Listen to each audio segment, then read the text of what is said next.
Welcome back to my vlogs. ఈరోజు అయితే గోధుమ పిండితో హల్వా చేయబోతున్నాం. సో కావాల్సిన ఇంగ్రీడియంట్స్ చూసారు కదా. సో గిన్నెలో 2 బౌల్స్ ఆఫ్ వాటర్ వేసి బాయిలింగ్కి పెట్టేసాము.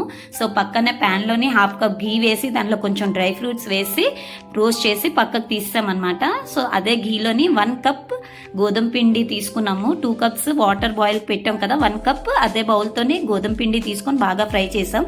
సో బాయిల్ అయిపోయిన వాటర్ ఇది ఫ్రై అయ్యాక కొంచెం కొంచెం వేసి దీన్ని లంప్స్ లేకుండా కలుపుకోవాలన్నమాట. చూసారు కదా ప్రాసెస్. సో అలాగే కలుపుకోవాలి. ఇది బాగా దగ్గర అయ్యాక సేమ్ అదే బౌల్తో 1 కప్ ఆఫ్ షుగర్ అనమాట యాడ్ చేస్తే.